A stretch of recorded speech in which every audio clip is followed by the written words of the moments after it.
Welcome to Booked, where two guys tell you about the books they're reading. I'm Livia Snedden. And I'm Rob Olson. We are back with another book review, as promised. Last episode. What did we do last episode? A goddamn mess. We did a mess last episode. We talked about nothing. Yeah. I remember for that. like an hour. I feel like it wasn't as bad as I feel like it was, if that makes any sense.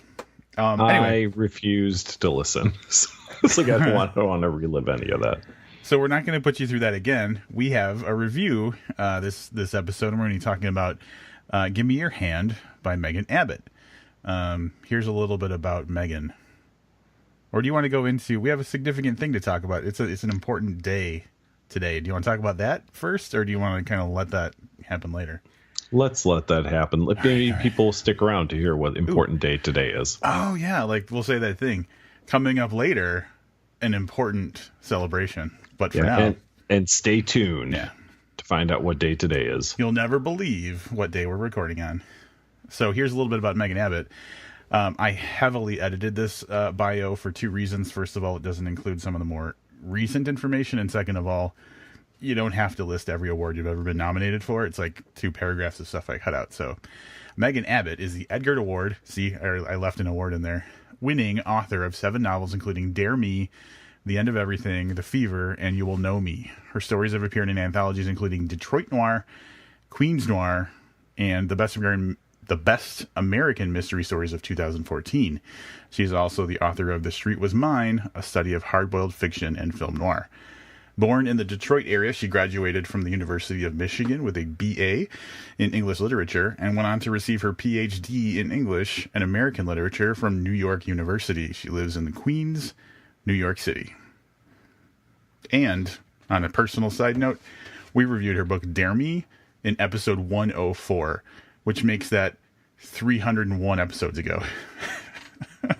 It's a long time ago. Oh my God. I remember, I know you recently listened to that episode again. I remember really liking that book. Am I accurate in saying that? Yeah, we both heaped it with praise.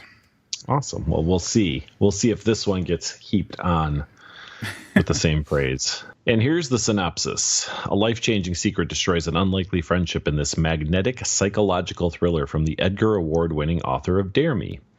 Kit Owens harbored only modest ambitions for herself when the mysterious Diane Fleming appeared in her high school chemistry class. But Diane's academic brilliance lit a fire in Kit, and the two developed an unlikely friendship, until Diane shared a secret that changed everything between them. More than a decade later, Kit thinks she's put Diane behind her forever, and she's begun to fulfill the scientific dreams Diane awakened in her. But the past comes rolling back when she discovers that Diane is her competition for a position both women covet, taking part in the groundbreaking new research led by their idol. Soon enough, the two former friends find themselves locked in a dangerous game of cat and mouse that threatens to destroy them both. Named one of the most anticipated books of 2018 by Cosmopolitan, Book Riot, and Entertainment Weekly. There you go.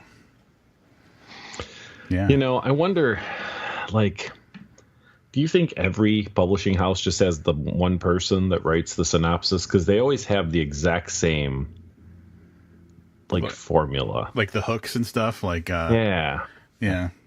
Locked in a dangerous game of cat and mouse. That's got to be like a macro or whatever. Is that what you call it? Like hit a key and it does something special? Yep. Yeah. Yep. It's got to be like a macro. I think they need bylines. Like, we should be able, because then we would actually review the synopses with the person that wrote them. I think we're going to start requesting. We're going to have to start requesting this information from publishers. Yeah, I wonder if that's like a job, synopsizer. Synopsizer. I don't know. Maybe it is. Yeah. Then in their bio somewhere is like them and in a book synopsis are locked in a dangerous game of cat and mouse. Their bio is like just a list of 420 books they've written synopses for. They're like, these are the ones I copy pasted. Yeah. Nice. Yeah, this one, and I'm going to take, since we're talking about the synopsis, I'm going to take issue a little bit with the accuracy of some of this. And I'm just going to say that parts of the synopsis are a little misleading as far as the relationship between Kit and Diane. I agree. Yeah, but I don't want to. Calling out specific details may or may not spoil some stuff. But just it does it misleadingly ramps up some like action, which it doesn't need to, because I guess there's no way to advertise. There's tons of tension in this book, but it's just not in the way that they talk about it in the synopsis. I agree. Yeah. We'll start with story structure. This is one of those then and now books. But the first thing I really like about Megan is she didn't try to masquerade that at all. The chapters are actually called then and now, so you know when it takes place. So there's none of that, like you turn the page and you start reading and you're like, oh, this is when they were kids. Right. Like that's the chapter heading for each one is like the number of the chapter, along with a then or a now. So that's pretty cool. Yeah. So the then is, so I guess the other thing about story structure we need to know is that the entire book is from the perspective of Kit Owens. So that's important because a lot of the tension in this book that builds later on in the story has to do with the fact that we only know what Kit knows about what's going on. And so what we're seeing is the then is Kit's teenage years, like, from, I want to say maybe 14, 15 years old. And then a little bit later on, like toward the end of high school, that's the majority of the then years. And the now years are for what is her present day when she's she's a post-grad, right? No, she's already got her PhD. What is it? Yeah, she's a post-grad. Yeah. Working in a lab, and the whole the lab, the time frame that we're looking at is leading up to the announcement of this Dr. Lena Severin, and she's got this project that they were trying to do funding for, and like they're anticipating the announcement of what that, who's going to be involved and what that's going to look like. So the days of the now part are the immediate days leading up to the announcement of what happened with Dr. Severin's thing and who's going to be chosen to work with her on that project. And a lot of this book in the now kind of looks at, like, I don't want to say the structure, but really kind of the structure of their group of people who work in the lab. So there's a lot there, even though the head honcho is a woman. She's rather distant from the post-grads and the people who work there. But it's Kit and then just a bunch of dudes, like 6 dudes that are vying for these 2 positions that will be open to research PMDD, which is premenstrual dysphoric disorder. So this is, as you may have guessed by the name, something that affects women before they start their menstrual cycle, I guess would probably be. I don't know. This is women's stuff. I don't know any of this stuff. I'm just going to sit back and let you wade into the science of this fiction story. Well, the idea is, in like the bluntest terms, like they're trying to tie extreme behaviors to like the menstrual cycle of women, like in cases where I think this is the one that stood out for me, is this woman had she was doing something and her boyfriend kept like bothering her about something mundane or whatever, and then like he couldn't find his phone. Yeah, couldn't find his phone. That's what it was. Thank you. And he kept bothering her about it, and then like suddenly she just threw a frying pan at her and like just caved his skull in. So like those types of things that like are completely out of character for a person, that happen in tandem with, and so like that woman, that example they gave, not long after, I think it was when the police were questioning her or something, is when her period started. So like they were trying to tie these extreme and uncharacteristic, like violent or dangerous behaviors with something to do with like your hormonal whatever when you're about to get your period. Mm-hmm. We're going to skip around in the story a little bit, so you kind of understand what's going on. So as they're waiting for the post grads to be assigned to this project that everyone's vying for, it's announced that Diane from then, who also is a scientist but somewhere else, has agreed to come join their program. So this is a little bit of really what sets off Kit on her, remembering the past in the way that she does throughout the course of the story. And that's kind of how we see her late high school years. Yeah. So we'll lay a little groundwork for the friendship, or the I guess, the familiarity of Kit and Diane. In the then years, Kit was introduced as this very kind of like precocious child who, I guess not very precocious. That's the interesting thing. A really bright kid who never really set her sights too high. In a random gathering of girls that included Diane, they were sharing like real personal stories, and that's how Diane kind of, I want to say she kind of like latched on to Kit in a way. And they kind of developed a friendship. So like they had a brief interaction at like some camp or something, and then they didn't see each other for a couple of years. Diane ended up going to Kit's high school, and that's when they remembered each other from this camp experience, which was very brief and fleeting, but had some significant weight to it. Kit and Diane in high school, Diane realized how smart and capable Kit was, and encouraged her and kind of fueled the flames of like her passion for science and stuff like that, as Diane was also very adept at science and math and all those things. So they kind of became like the top of the school, and they kind of drove each other to work harder and harder. It's a weird friendship because kind of later into the book a little bit, as we're looking at the then, she makes a comment about how it was one of the first times that Diane opened up about something to her. Yeah. And at that point, you're like, they spent a lot of time together, but it seems like they were more collaborators than friends. I don't even know if that's the right word, but yeah, like you said, they were kind of driving like one another. Yeah, with less of an emotional attachment on the friendship part. Right. Both of these stories obviously come to a head at some point. Diane comes to work in the lab, and again, as we're kind of waiting to hear, what's happening, with this grant and this program, we see a little bit of the other relationships that Kit has with other people in the lab. Yeah, and as it may be obvious by now that we're really being careful about what we say, and it's because this is the kind of book where, much like I said earlier, we only know what Kit knows. The entire like weight and what's the word I'm looking for? Like everything about this book hinges on you not knowing until you're supposed to know. So that's why we're being very careful. But one thing I will say is, even in the synopsis, it says, in the then time, Diane shared a secret that changed everything between them.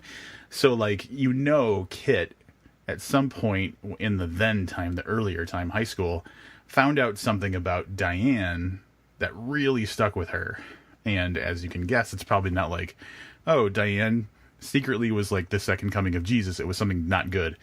And so that knowledge really taints the reappearance of Diane in the now time. Like everything's going fine.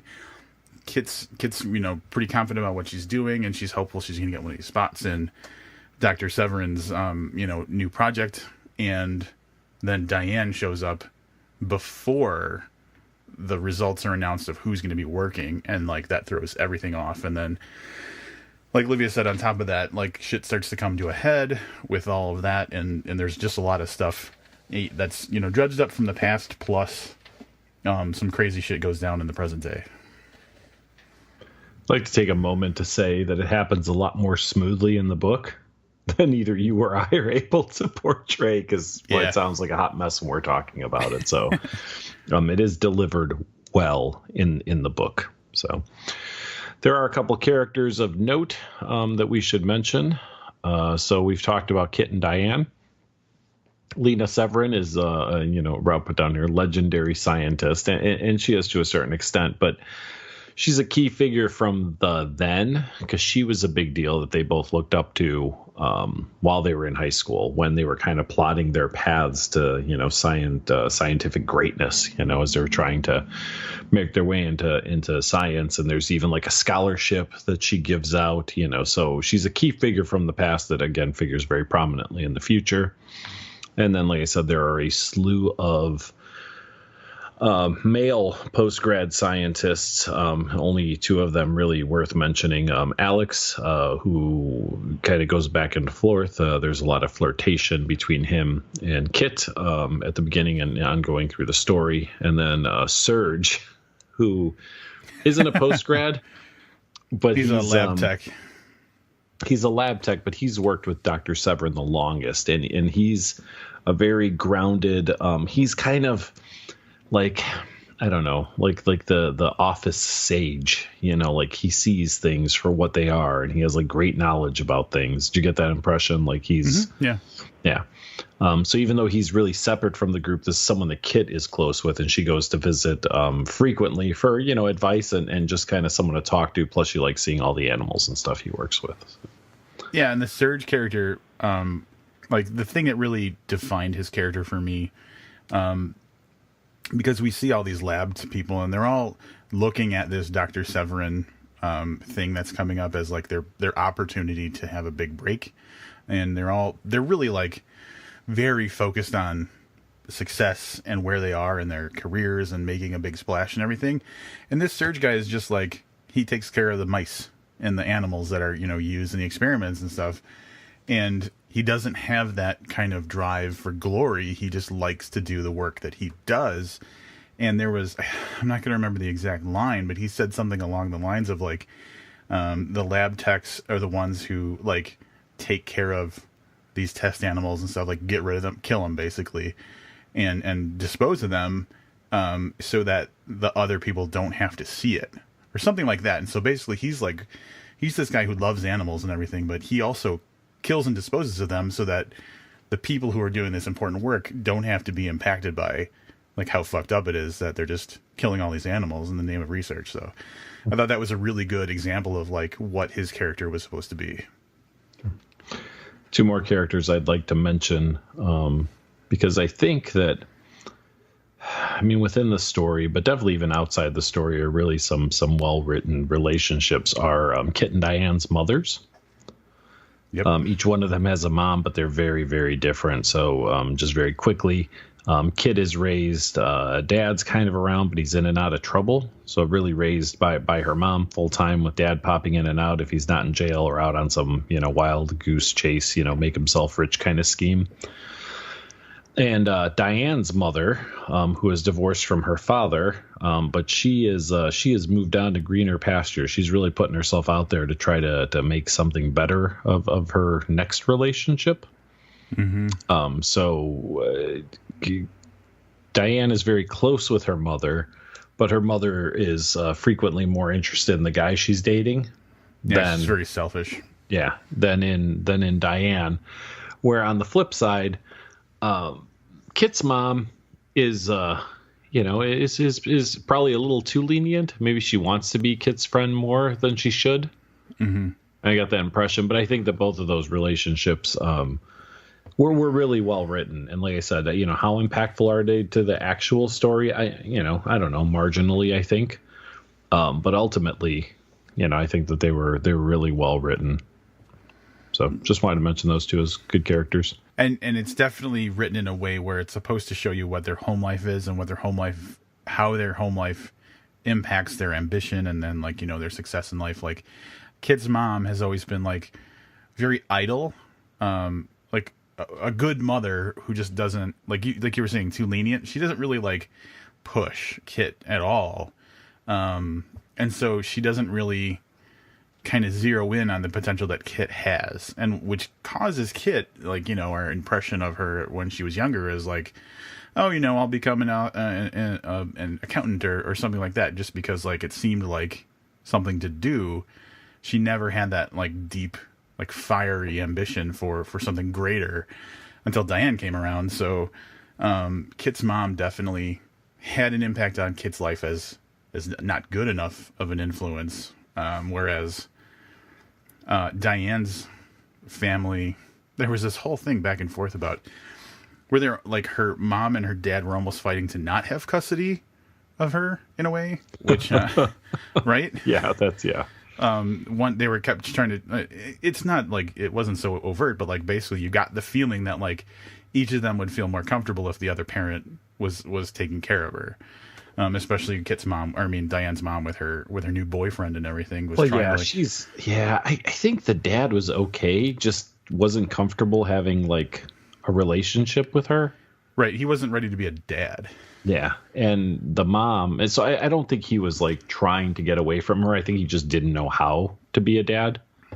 Where the mom was definitely trying to scoot her away so that she could further her relationship with the new boyfriend. Well, there was a couple of little things with Diane's dad where I think there was one part where it made a lot of sense why she wrote this, but like the dad under his breath said something like, you need to be here, and then under his breath he says, until like she screws up with this new guy or something like that, implying that once the relationship with the mom's boyfriend inevitably fails, the mom's going to take Diane back. So like he didn't even have much faith in her being around very long. So right, and it didn't seem to like bother him. Like he wasn't going to fight to keep her. So well, we talked a lot more about that than I thought we were going to. I guess that's the less spoilery stuff, right? Like that's relationship stuff. Yeah. As Livia said, the Lena Severin character has an important role in the then time and the now time, because she was the kind of original inspiration. Diane and Kit had both like separately become inspired by this woman through like, I think a lecture that they both attended or something similar in both of their lives. They'd seen her and they had just been inspired by her. Diane in a more active way where she decided this is what I want to do, and Kit in a more passive way where she was like, oh, that was really cool, but then never did anything about it. So it's cool to see throughout the then time and the now time how big of an influence this person had, and how that continues to carry through almost the entire book. And that's all we're going to say about the plot. Yeah, it's more than I thought we were going to. I was like halfway through this book and I was like, we're going to spend about 8 minutes talking about this, and then we're going to jump to spoiler talk.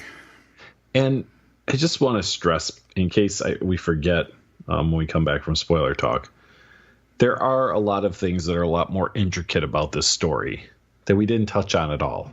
As a matter of fact, Rob even threw out what I would call misdirection at one point. I don't even think he did it intentionally. Like, you said something and I was like, that's so far from true. But that's okay, because anything other than that is really spoilery, right? So we're going to hop over to spoiler talk, because there's some intricacies that I'd like to talk about. And I really want to know what Rob thought about the ending of this book. So if you're a Patreon contributor at the $1 per month or more level, you're able to go over and listen to what I likely will be 10 or 15 minutes of us talking / discussing / arguing about things in this book. And if you're not, it's super easy to do so. You go to patreon.com/book. You contribute $1 a month. You will instantly gain access to the spoiler talk we're doing tonight and every previous spoiler talk. And stay tuned later for an important announcement about an extra bonus thing that you will get if you are a Patreon contributor. Everybody, we're back from what I find to be a very productive spoiler talk over on Patreon. So Livius and I spent, I'm going to guess it's got to be 20-25 minutes talking about like all of the spoilery stuff of this book, which is probably most of it, and really working together to work through some of what we thought about it. It's probably one of the more useful, in-depth kind of researches, not the right word, in-depth looks at the spoiler stuff, with like the meat of the book. So if you've read it, I definitely recommend going over and listening to that. Or if you don't mind it being spoiled, like every now and then I'll watch a spoiler review of a movie or something, because I know I'm not going to watch it, or I don't care if it's spoiled, and I just do it anyway. Yeah. This doesn't happen all the time, but I really feel like, because it just happened, but while we were doing the spoiler talk, and then even now I keep thinking to myself, like, I wonder if I had for a lot of books that I've loved in my life, or even ones I didn't. Maybe if I had someone to like kind of be forced to talk it out with, if I would have I have a slightly different opinion of this book than I did before we started this review. So, overall, it didn't change how, that I like the book or whatever, but I have a different outlook at it. So we're going to cover that. And I guess what I'm trying to say is what everybody should do is get a co-host, read books, and then talk about them. I thought you were going to say go to Patreon and give us money because... Right, but I'm saying for books that people read, like I feel this is important. And quite honestly, we know what's going to happen. If another book podcast pops up, I said book, not booked. Yeah, book down. Podcast pops up, they've got maybe a year in them, and then they're going to go away like most other book podcasts do. So I'm not concerned about that.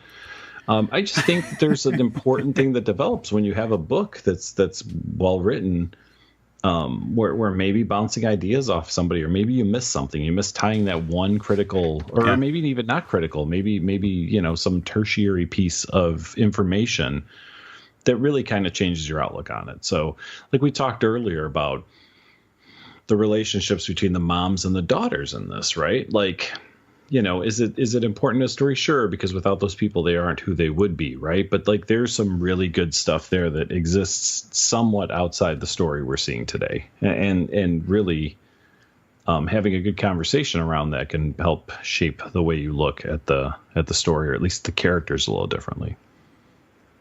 Yeah, I never thought in my entire life, I would ever join a book club, because it just sounds so like kind of goof, like getting together once a week and talking about like, oh, we read this chapter, let's talk about holy shit, does your comprehension of a story just like skyrocket when you just talk about it? It's pretty wild. Reading is a very solitary thing. I mean, you can't just like sit down with your buddy and read a book like you would see a movie or watch a sporting event or go to a concert, right? Like you and I do it sort of.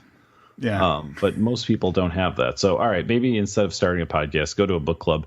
I just always feel like those book clubs are like, over the next 6 weeks, we're going to talk about this book. And I'm like, fuck, man, I give a book exactly 7 days. Like that's what you get out of me if you're a book, and that's discussion included. And there's got to be like a power, like an accelerated book club. I don't know. Like you got to find the book club that matches your pace, I guess. Yeah. But for us, it's like 40 books a year. I think is the goal pace, at least. Yeah. Anyway, all of that to say that there was a lot of really good conversation. And I know we say that because like we're trying to get Patreon money out of you or whatever, but there was really productive conversation about spoiler content in this book that I think everybody could benefit from. So, $1 a month, man. It's just, I mean, nothing in the world costs you $1 a month. Nothing. In an effort to pull Rob out of this terrible shilling that he's doing. I want to say before we go to wrap ups that, and this did not change because of our spoiler talk at all. This woman can write. Holy shit.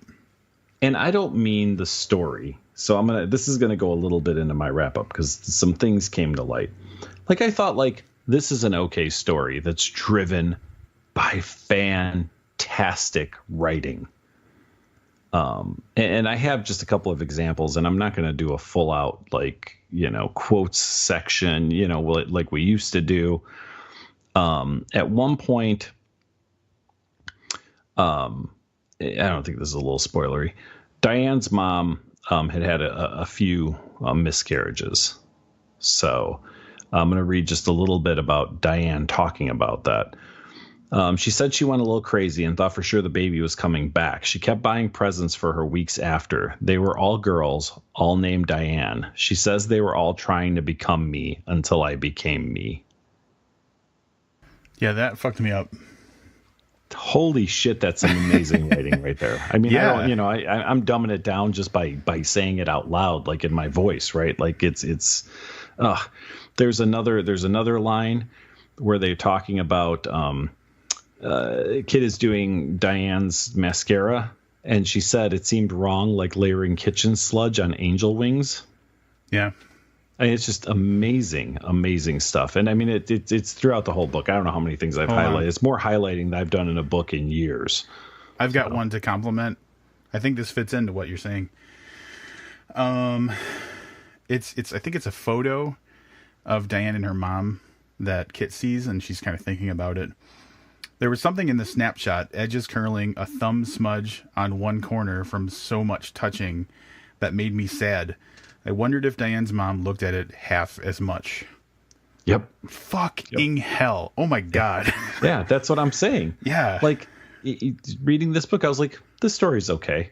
Like, I don't feel really that emotionally attached to the story, right? But holy shit, I could read this, on and on, because it's written just so beautifully.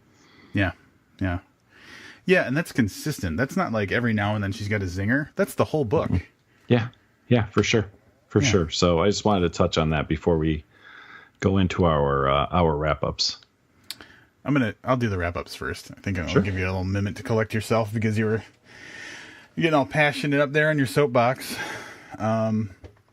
Dude, we loved Dare Me, so I went back and I listened to our review of Dare Me, which was episode 104, for anybody who's brave enough to go back and listen to something that happened, 5 years ago now? 6 years ago? Probably about that, yeah. And we really enjoyed Dare Me.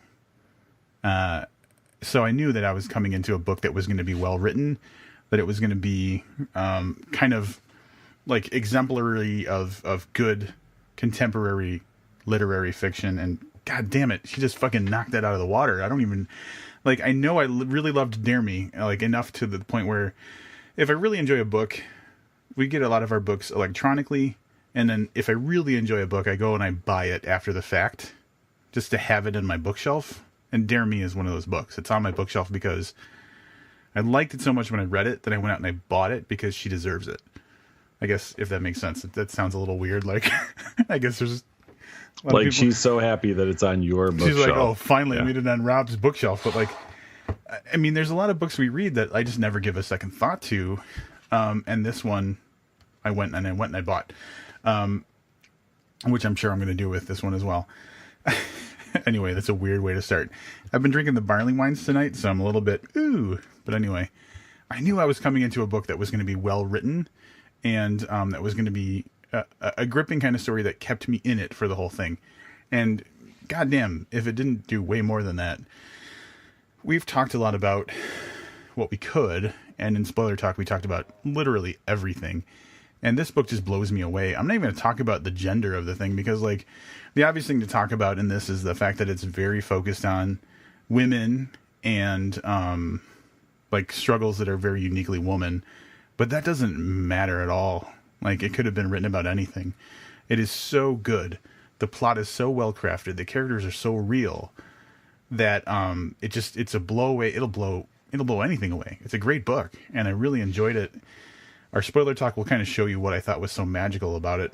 But I really think this is the kind of book that you need to go into fresh to really get the full effect of it. So I'm not going to say much about it, but Megan Abbott knocked this one out of the water. We all expected her to, so I'm giving this 5 stars. While I was reading this book, I'm going to be really honest. I thought this is a good book, but I really love the writing. And in my head, I was already starting to formulate the review for this. Good story, great writing. This is probably going to come in around 4 stars, which is pretty goddamn good, right? Mm-hmm. But then after the story closed out, and without spoiling anything, I thought about it some more. I was like, man, this is actually pretty good. And then in talking to Rob and really hashing out some of my thoughts, I have moved from this is good to this is pretty good to this is really fucking good. That's my review now. This is my wrap up. This book is really fucking good. I think what Rob said was right. I was a little concerned early on, because we have female protagonist, female antagonist. We have the matriarchy in the scientist, and they're studying premenstrual disorders. And I was like, I may, just from my limited point of view in the world, have some trouble with some of this. And you know what? I didn't, because the characters are so well crafted, and because their stories are really well told, and it doesn't hurt that it's really beautifully written. So Rob mentioned the gender of this story, and I thought to myself, I forgot all about that. I was worried about that. I'm page 20. Yep. And I hadn't given it another thought even through the course of this review. I have not given the fact that every key character in this book is a woman, and that the story, the Today story surrounds a very female issue, right? Like I didn't, until you said it didn't even recur to me that that's what I had read, if that makes sense. Yep. So, yeah, I was, I'm really, really impressed. I did, and I'm going to stick to what I said in the spoiler talk, which I can't repeat here, but Rob did not change my mind on the placement of a certain thing that happened in the book. I still think that the book would benefit from that, but I can't even take away stars for that, because ultimately Rob's right on point. This is another 5-star book. Yeah, buddy. Megan Abbott killing it. And I think we're not the only ones that are recognizing that. It's a nice segue. You like that? I really set that up. What Rob's saying is, had we had a softball tossed. Yeah. If we would have had an ARC copy of this 2 or 3 months ago, perhaps we would have purchased the TV rights to it. Is that what you're saying? That's exactly right. But yeah, I mean, how many times is that the case where we're like, oh, if only we could have if only we could have optioned this. If only we would have known when the auction was, right? Yeah. Yeah. We could have taken all that Patreon money and owned a property. Yeah, and then done nothing with it and been like, well, wouldn't it have been great if we did something with this? Yeah, exactly. So Rob is referring to an article that he shared with me called "Is Megan Abbott Hollywood's Next Big?" Sorry, novelist. It's blocked. Yeah, novelist. No, the little Today. Never mind. Where I had it in slash trying to read it without having the article open. At any rate, is Megan Abbott Hollywood's next big novelist? Well, the answer apparently is yes, because she now has 3 properties in development, including the one that we just got done reviewing. Yeah, so Give Me Your Hand. It looks like it was picked up by AMC. Is that one of the TV? This is weird because I remember reading this article and knowing some of it was TV, some of it was movies. I don't remember which one Give Me Your Hand was. AMC is Give Me Your Hand, which AMC does. The Walking Dead and all that kind of stuff. Yeah, Breaking Bad. I just don't remember. Let's see. Dare Me is currently in production with USA, being held also by TV. Steph Green, who did The Americans, which is, I mean, that show went 8 seasons. I don't know, it's still going, I think. Yeah, and she's working with. And the other thing is she got picked up to do writing gig for The Deuce, right? Yep. On HBO, which is a TV show, which I haven't checked out yet, but now fucking, of course, I'm going to. And it was that's the one that's got the guy David Simon from The Wire involved. So anyway, I guess the point is the stuff that she's writing is getting picked up for either TV or movies, and she's getting picked up as a writer now for film or TV, which is something that she'd never done before. So Olivia offline before we started this kind of floated an idea by me, which kind of makes sense. And I'm glad that Megan Abbott may be picking up on this, is Gillian Flynn with Gone Girl and everything that happened since then. She's kind of the it person right now. She's doing that sharp objects thing. People are studios might be like, oh, we need another Gillian Flynn. Who do we have? And Megan Abbott might have been one of the names that came up. So if that's the case, man, I mean, that's a really, really good choice. Yeah, it's interesting to me. Megan might have to rethink this, because we've read 2 of the 3 properties that were picked up. Yeah, and both of them are rather closed-ended stories. I see what you're saying. Which not conducive to series. No, and that's cool, because you could take a thing and if you're doing AMC, that's not like ABC where the expectation is 22 episode seasons. Right, every year. They'll do the little 8-episode season, so maybe drag one of these books out to 2 seasons, but that's tops, right? 16 episodes to get through this book. She may want to look at doing something a little more open-ended down the way. Yeah, but I mean, at least this opened the door for, if she's on The Deuce now, she's also writing for TV and stuff now, so she could get picked up on other series. She could be doing a Sharp Objects thing with Gillian Flynn, because we know she did that, Vanity Fair piece where she interviewed Gillian Flynn. Yep. Yeah. So she's kicking the door open to Hollywood. It would be nice to see her as a next to big novelist, as Entertainment Weekly is asking. Yeah, she's definitely talented enough. Yeah, dude. We see such garbage. Like, she's not Stephanie. What's her name? Stephanie Meyer. Stephanie Meyer. But hey, listen, can't argue Stephanie Meyer and how many books she sold. Well, all right, that's fair. That's fair. I mean, we all know your stance is like anything that gets people reading, blah blah blah.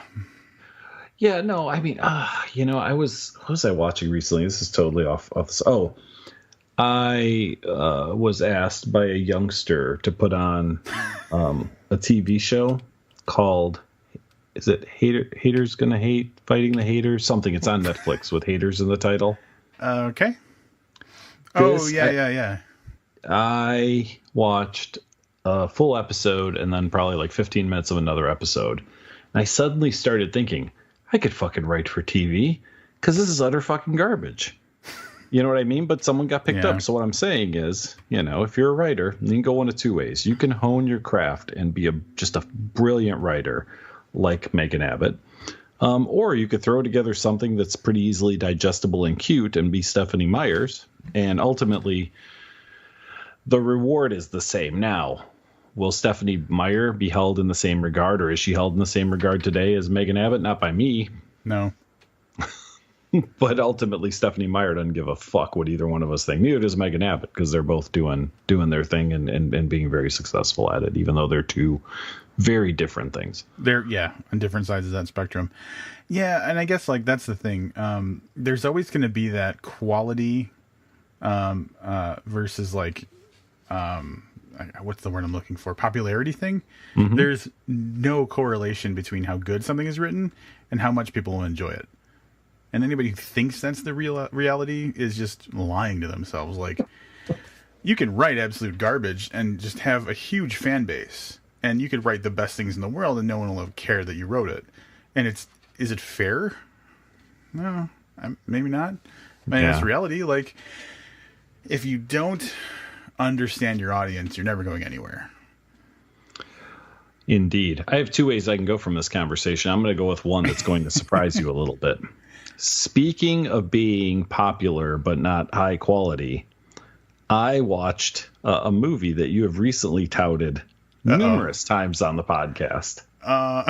This makes me very nervous. Is it Scott Pilgrim versus the World? No, I watched Baywatch.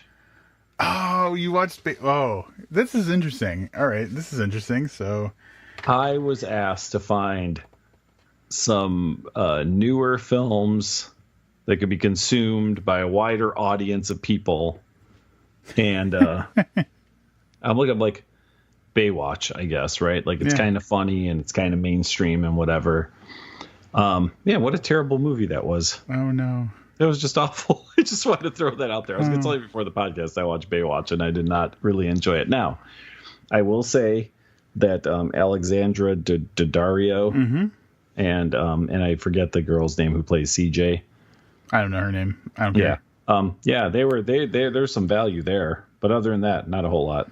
You weren't entertained by any of the the little jokes. I like the David Hasselhoff appearance. That was pretty good. So it was lost on you. All right. Yeah, I mean there's some okay one-liners. I liked how The Rock kept calling that guy like In Sync and Kids on the Block and One Direction. Like that was like, I was like, all right, that's chuckle worthy, But yeah, other than that, no, not a whole lot going on in there. So but again, that Baywatch movie probably made millions and millions of dollars. You didn't like that little Mitch thing in the.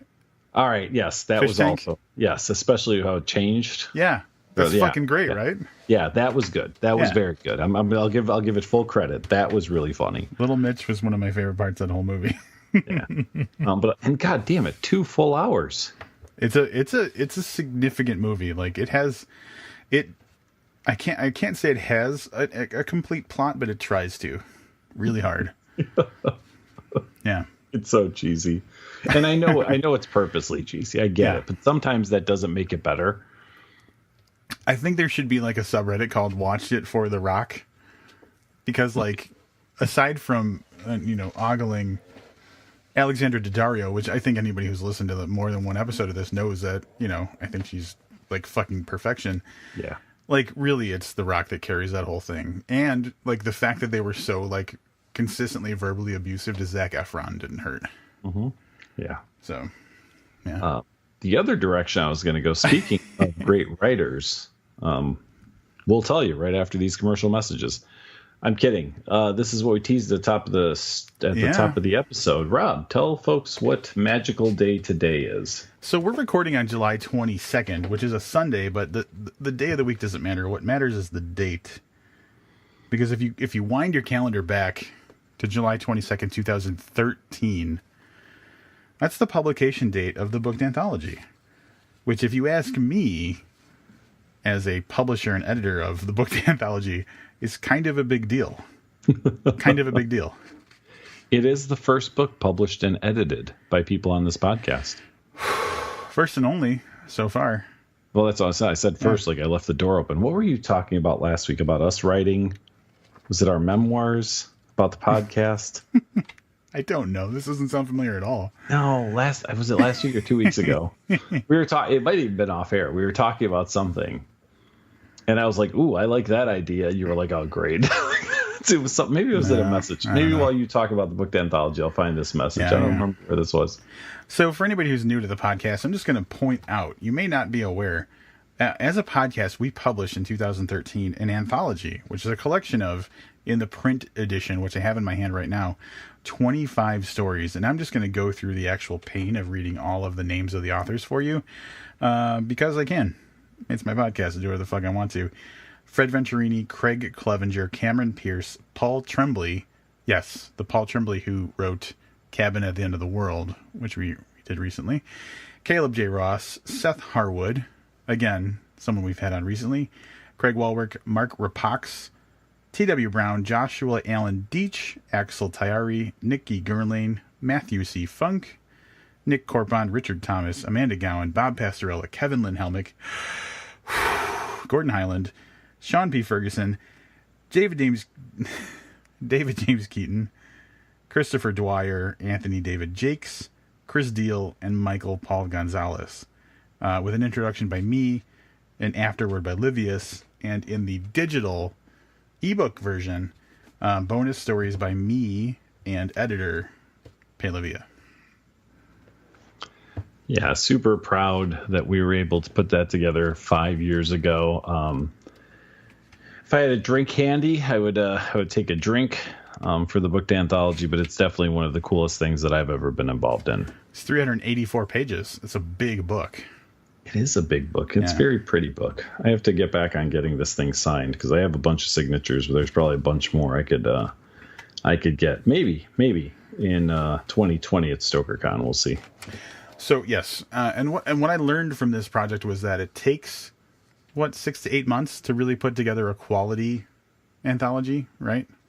I would say that's about right. And I mean, it's high quality. It's probably the best anthology you'll ever read. It's really easy when you do a invitation only submission process instead of reading through. We didn't have to read through any slush because it was all, you had to have been a guest on the podcast in order to be eligible to submit a story. So it was a very narrow field, especially considering 5 years ago we hadn't had nearly as many people on the podcast. I mean, Jeffrey Craner from Welcome to Night Vale could have submitted a story, 2 years later or whatever, 3 years later. He could have, yep. But I guess one of the cool things I'll say is Craig Walwork earlier today, so for when you're reading this earlier on the 22nd of July, he's been posting a series of covers of books that he's been a part of, and I secretly believe he's stealing from our idea of posting pictures of books that have been signed to us. I don't know if did I conspiracy theory that to you? I love it. Absolutely love it. I really feel like he stole that idea from us. He's part of the globalists. I've thought this a long time about Craig Walwork. He's a globalist. But he posted the cover of the book Anthology and the title page of his story today, which reminded me of one of the coolest things we did in this anthology, which I don't know who thought of this, but I really, really enjoyed it. It was you. Was it me? Was it really me, or are you just saying yes. that? No, it was you. Because I don't Yeah, remember. I mean, definitely you. Who else would bludgeon themselves with listening to how many interviews to get quotes. I mean, I know we split it up a little bit, but there's only one glutton for punishment on this podcast, and it's you. All right, that makes sense. But so at the beginning of every story, before the actual like attributions of name and story title, is a quote from that author from one of our episodes, and I had entirely forgotten, honestly, about that until Craig posted that, and I was like, man, that's a really cool idea, because like it really ties the author into the podcast, which is like the whole purpose of the book. So I was really enjoying going back through time and seeing some of the attribution or the quotes that we had from the different episodes. I'm not ruling out the possibility of there being a sequel to the book anthology. I'm just gonna say it's really unlikely. I mean, here's the thing. The work is close to done, because we've already got a digital file. We just erased the old stories. We plopped the new stories in. It's just the editing that's going to be the thing. Very true. And getting a story from Jeffrey Craner, and like Brian Evanson and some of the heavier hitting names. Yeah, there are some people who are absent from this, but there are some people who just couldn't get stuff to us in time too. So there are some other people that were eligible. Fucking Stephen Graham Jones. Yeah. So I want to go back and say I sent Rob a link to a book that we will likely be reviewing here called Alice Isn't Dead, while we're talking about Night Vale, right? Written by Joseph Fink. And Rob replied with, we should write a book called Booked. And I, in all caps, sent, I love that idea. And his response was shit. And then in my head, I when I say a memoir, I remember what I was thinking was like, it would be like an action book, like an action adventure book about us making this podcast that would probably be filled with a lot of non-truths. So memoir is probably the wrong. I don't know, man. Like it's got, I mean, I'm not going to go ahead and say that this podcast has been like worthy of an action movie or anything, but it's got qualities to it. Like if you think about it, if you think back to the entire like 7 years we've been doing this podcast, there's definitely naked women. There's ghosts. Yep. There's there's probably some celebrities. Yeah. I don't think there's been any deaths. That's probably the one thing has there been any deaths? There was a death in a podcast that ran alongside us. That's true. There's been some. There's definitely been drama. Maybe some disappearances. A couple of blow-ups. Yeah. I feel like there's enough action in there. I mean, I wouldn't be angling for this to be an action. I would go for just like a straight memoir. Who would play you in this movie? I don't know. Who would play you? I don't know. I was too busy trying to think of who would play you. Well, I'd see if I could get Future Rob to play you. God damn it. No, I don't want Future Rob to have anything to do with this. I'm ordering my shirt that says I'm not Future Rob yet. By the way, we were talking about shirts. Mm-hmm. There may be in the future for our listeners a shirt that says I am not Future Rob yet. If you like that idea, reach out, let us know, and maybe we'll throw that up on the booked. This is gone. I'm shilling like crazy, right? Far off the fucking rails. Holy shit. I don't even know what we're talking about anymore. Rob, happy bookversary. Yeah, happy bookversary, man. It's pretty wild to think that we published a book 5 years ago. It is. It's 5 years. Really means we haven't done a lot in the last. Right. Yeah. Our output has dropped off significantly in the last 5 years. So I'll do an anthology too. Okay. You want to do an anthology too? We'll have to talk about it. We'll talk about it. We'll see. What else? We gotta get sober, Rob. Forget Future Rob. We gotta get Rob has been drinking. You're meandering, man. You're all over the place. Dude, I am as close to sober as you need me to be right now. I'll do a fucking sobriety test. Field sobriety. I'm touching my finger to my nose right now. All right. Next week we're gonna read another book. Yeah, dude. I want to thank.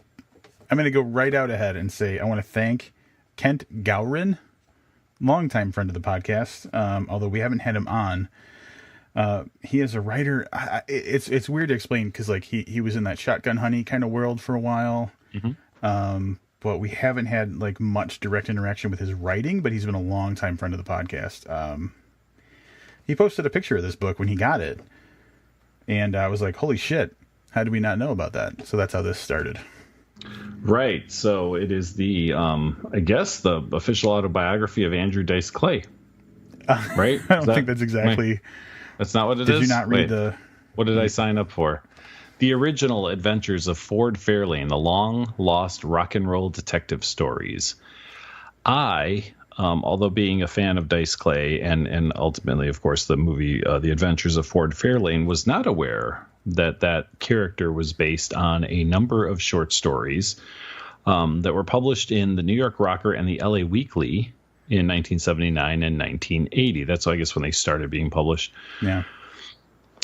They are about Ford Fairlane, the rock and roll detective. So we have decided, really Rob decided, because he ordered a paperback. And then I was like, oh, maybe I'll read this. But then it was like it wasn't available on Kindle right away. And I will say right now, -1 star from whatever I think for these two reasons. First of all, I'm about to pay $14 for a goddamn Kindle book, which is absolutely ridiculous. Yeah, that's heavy.